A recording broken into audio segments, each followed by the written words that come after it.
One. John Ding is back with you here on the Renaissance of Heating and Air Coach's Corner, and we are very fortunate to have, which we've never done this before, and there have been a lot of winning football teams, but we decided this year that we were going to have time to talk to a coach that has actually won, and Kevin Creasy's here, our guest, Oakland Patriots head coach. I could list all the accomplishments, but I really want to talk, and I know you do too, a little bit about this team this year. Just, and then we'll kind of talk about general past years. But it has been such a joy to watch them play this year, and I don't know, I may be wrong, but there seems like a piece with you too with them. You knew something I think that maybe some of the rest of us didn't know, but I think you felt good about this team this year. Yeah, real proud of this team. Coming out of spring ball, there were some question marks for sure. We didn't get to have a spring scrimmage. Somebody canceled on us last second. And so we were, a little up in the air about, how we were going to be. Graduated some real good seniors, had a 2-year starter at quarterback, my son leaving. And so definitely some question marks at quarterback. And you look at what we had coming back on defense, lost some really good guys on defense, but we just had a bunch of guys step up, and a lot of times these guys were just overachievers. I mean, the best thing I could say about them, and the best compliment you can get from the other team's coach is, man, coach, your guys just play so hard. And that's the best thing we got going is whether they're a 4-star and, highly recruited, or whether their last game was the other night, anybody gets on the field and wearing our jersey, they just play their hearts out, and that's the kind of guys you want to coach. Those guys, they know what the standard is, they know what the expectation is, and they lived up to it. And like I said, just played their guts out. Yeah, I know you're proud. I mean, yeah. And some teams, I think expectations are not as great, but I just felt like you kind of knew that they had what it takes inside. The heart is a lot of it too, and the brain. It's Yeah. not all athletic ability. I wanted to talk about the quarterbacks, because coming in, you got a freshman, and what Cam is he's sophomore. Yeah, Dante, he's a junior. Junior, Yeah. okay. And so a lot of question marks, but boy, they performed. I mean, they were just consistent, and that's a lot to say for guys that really didn't play that much the year before in terms That's of right. quarterback. Yeah, so one of them's playing middle school ball. I'm talking to him about, what kind of experiences he's had, and he's like, yeah, coach pretty much let me call my own plays. So I was like, okay, things are going to be a little different around here. So, I think the learning curve was tremendous. And, Dante had been coached up and had some experience in 6A ball, and so he had an advantage being a little bit older, but every other rep they shared, every other play in every game they shared. We thought maybe there'd be just one guy that would take over, after the non-region contest, but they were both so good at different things. It was like a defense would have to prepare for 2 different offenses. Yeah. So we felt like that was an advantage for us to keep both of them on the field. There were a few times this year where both of them were on the field at the same time. So that definitely could cause some headaches, for a guy calling defense.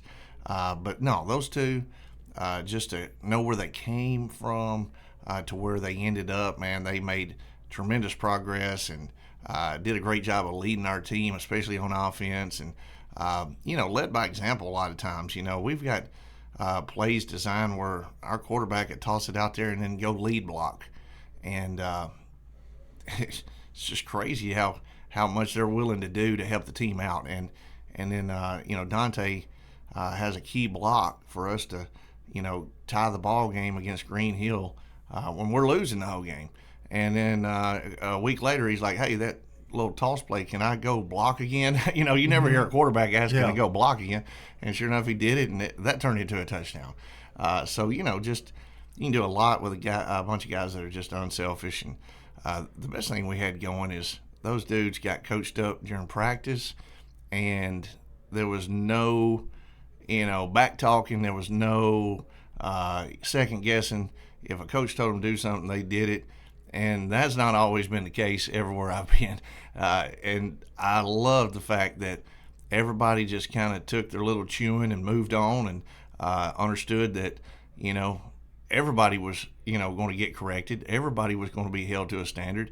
And like I said, from our worst player to our best player, everybody got on the line, did what they were supposed to, and when their number got called, you could tell they'd been coached up.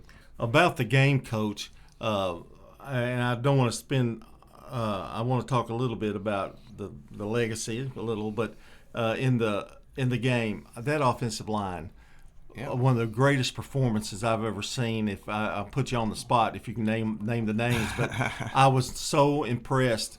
Brian even said there was a hole big enough for me to go through, and I said, "Well, I don't know, Brian. I'm not sure about that." But those were huge holes that they were creating. I mean, and everybody's usually bigger than they are that they're battling up against. How do they do it? Yeah, I was just talking to a guy outside, and he was like, "Boy, I was worried about y'all in pregame because Ravenwood just looked the part. They had such huge players, offensively, defensively.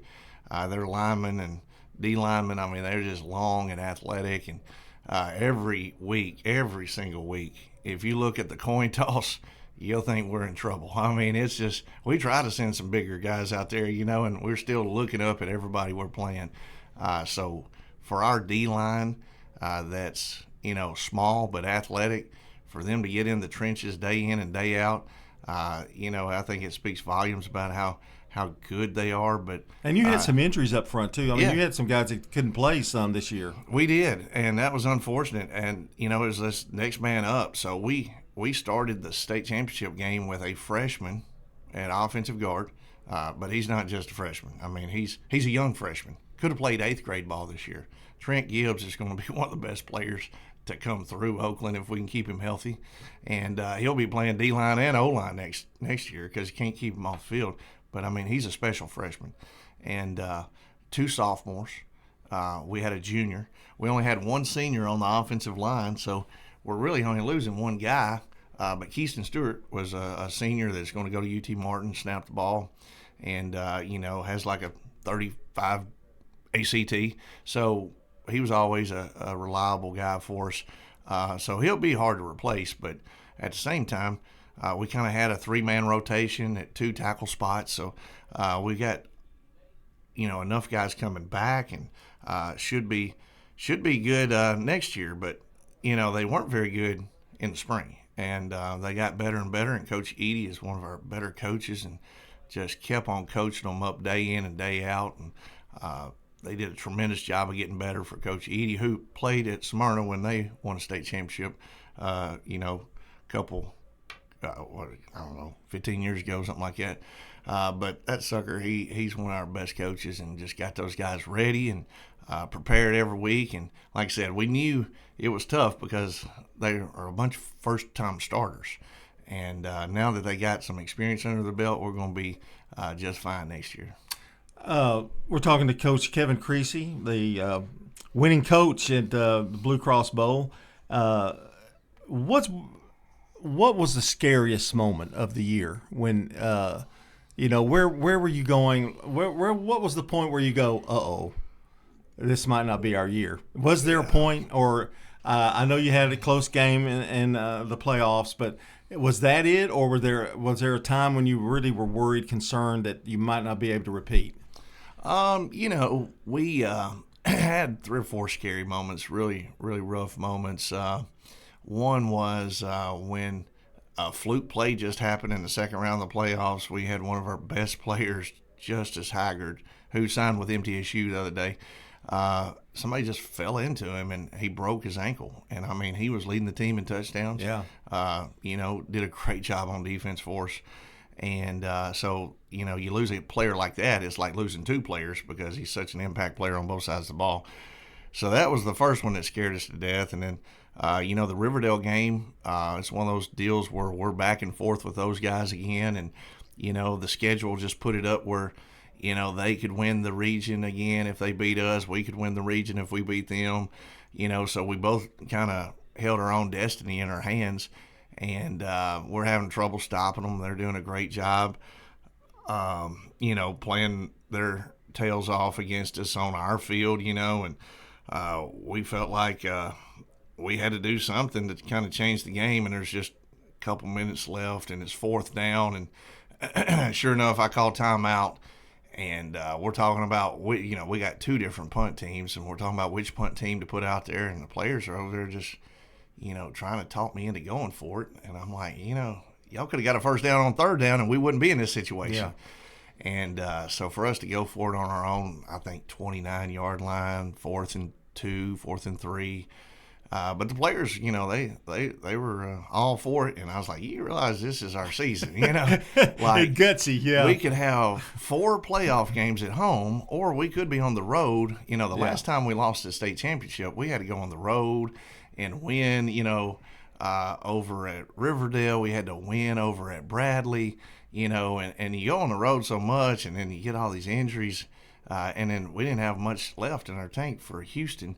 And so it's better to have that home field advantage. And so it all came down to one play. And of course, we just snap it to one of our best players, Craig Tutt. And we had a kid that got dressed at halftime. The doctor said he couldn't play. And the dude gets dressed at halftime, Michael Brown. And he taps me on the shoulder. He's like, Coach, I can go in and block on this fourth down play. And then he goes in on a 2-point conversion. So he was in 3 plays and, was hurt and, remained hurt the next week because of those 3 plays. But, man, those 3 plays he went in, he was a difference maker. And you look at, somebody that, he has a full ride right now to 2 or 3 colleges and put all that on the line just to convert a fourth down play. That tells you how much they all thought about, each other and how much they really wanted to beat Riverdale. And that 4th and 2 turned into like a 40-yard gain, and the game was over.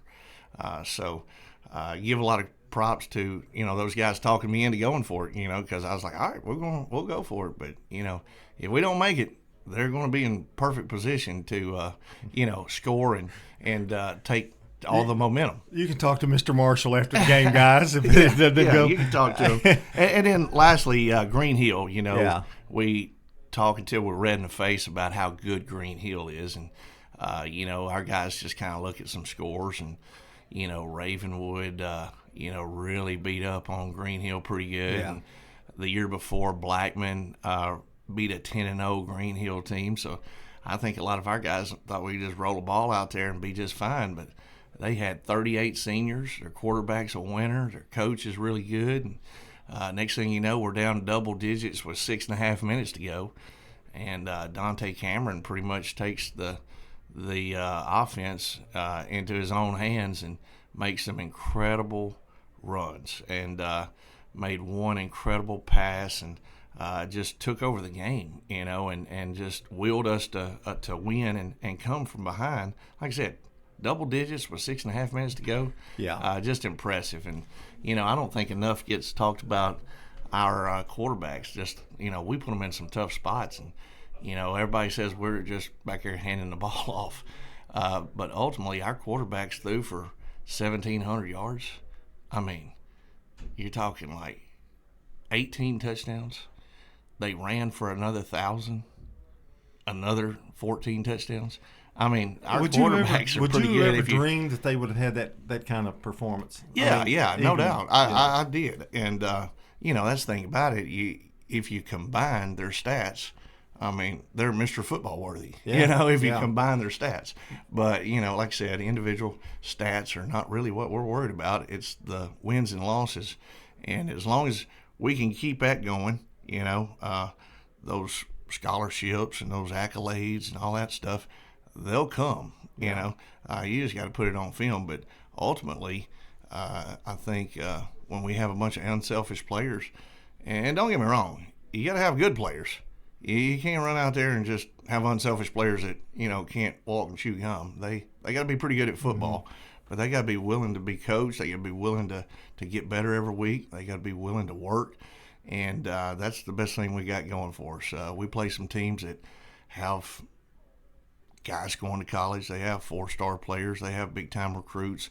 They have good coaches. But, a lot of times our guys might be undersized and a few inches too short, to go to some of those schools, but they use that chip on their shoulder to outwork people, to outplay people, and ultimately to win more games.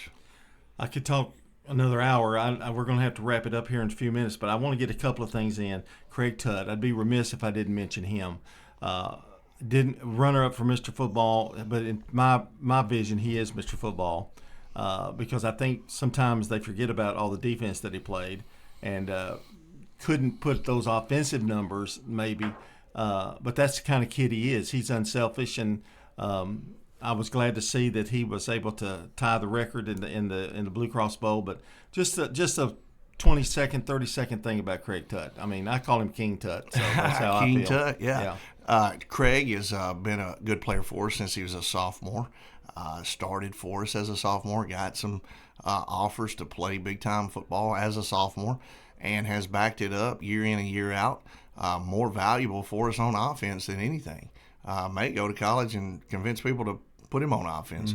But the thing about Craig is, if you ask him what his goal was as a senior, it was to win a state championship. He said it'd be nice to win Mr. Football, but Blue Cross Bowl MVP is a whole lot more important, and he's exactly right.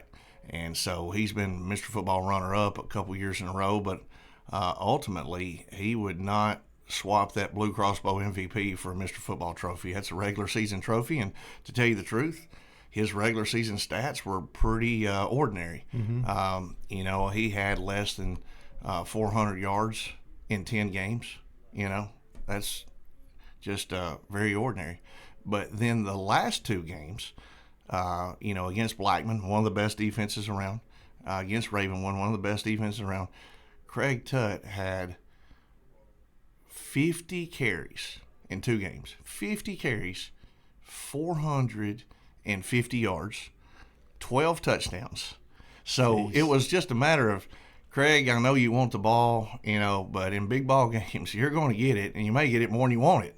But you just be patient. You just understand that there's a time where your number will be called, and we'd like for you to be healthy. And, Craig still was fighting through a little turf toe, a little heel injury. But ultimately, he played every snap of special teams, every snap of defense, and then a lot of snaps of offense. And like I said, carried the ball 50 times the last two games against two of the best defenses we've seen all year, and had 450 yards and 12 touchdowns. So that guy, he responded when his number was called, and like I said, all year long he was ready and willing to do that, but we felt like it was in the team's best interest to kind of save him for the most important moments, and that's what we did. Satisfying year, satisfying win.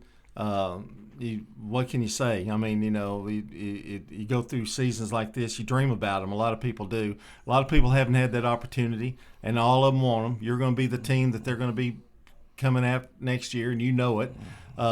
You've had several championships at Trousdale County. That place is very close to my heart. And just briefly, how did Trousdale County get you ready for, I guess, the bigger football schools? Yeah, Trousdale, first off, that was my first place I ever had a radio interview. Yeah. It'd be Cheese Richmond got me ready to, get in front of this mic and not say anything dumb. And then, I had a great head coach, legendary Hall of Fame coach, Clint Satterfield, that kind of took me under his wing and taught me the way that they did things over there. And, I had great coaches I've worked with my whole career, but Trousdale was definitely something special. Ho-Town shuts down for Friday nights, and, they're expected to play on Thanksgiving every year. So we played and pretty much played every year at Thanksgiving, kind of like we've done here at Oakland. And we knew that it took a lot of hard work and a little bit of luck, and, always good to have a home field advantage. So all those things were instilled in me at Trousdale. I was there 6 years as an assistant coach, 7 years as a head coach. And so I spent a big part of my career there. And like I said, learned a lot. Had some great players, had some great coaches. I brought a couple with me, and, still helped me out on Fridays and stuff. So, those fans eat it up too. They do. Trousdale County, That's their. I mean, that's what they live for is football. Yep, the Friday population, Night Lights. You know, the population of the town doubles. You know, and that was put out by TWAA. You know, so playoff game at Trousdale, the population doubles of the whole town, and there's only a couple red lights, but you know, on Friday nights they know where everybody will be, and like I said, they got great tradition, and I think Trousdale and Oakland are tied for the most championships. I think they're like fourth place. Really? So they both have the same amount of championships now, and so. So you're gonna try to beat your own. I mean, well, I mean, you know, school. That's kind of the goal. But you know, like I said, learned a lot, and had some great memories, great players, and great help along the way. You knew I was going to get Trousdale County Yeah, in before no we doubt. left. Coach, we've got to go because I guarantee you we went over. But it was good talking to you without having the pressure of a game coming up, you know, or a game just after a game. It's kind of good to get with you and talk to you, and I'm glad that we decided to do this. And looking forward to next year, and who knows, you may be sitting here again. You never know. You never know. I think it's pretty cool how y'all let us off on that Thanksgiving weekend. So, you know, if we lose in the fourth round, we don't have to come in and talk about that. And and if you'd lost the game, you probably wouldn't be here today. Yeah, and if we won, you know, we got a big game to prepare for, right. So it gives us a little extra time for that. So I get it, and then bringing us in right now, I think that's pretty cool too. And the wife gets you back for several months now. That's right. She's so happy. She's looking for other things for me to get out of the house and do. She is your number one fan, I can tell you that. Well, she's got a little Trousdale County in her too, so she's used to being around good football. You have a few just little family support around there that they all come to the game. You know who I'm talking about. Yeah. There's 6 or 7 of them. I know I taught one of them, so but it's a good little group that I'm glad that they come and do that. And they're all expecting championship hoodies for Christmas because they know that's my go-to. Yeah. So, and I also saw at a basketball game Thursday night, I saw that the light blue uniforms were up there on the wall with the basketball players. That's right. Yeah. So how did that happen? Just one of those deals, you know. I guess we better shut up about that. I don't get in trouble. Every color is available and popular nowadays. That's Coach Kevin Creasy, and congratulations again, Coach, on a great win. And this makes how many for you now at Oakland? Is it 6? 6 at Oakland. Yep.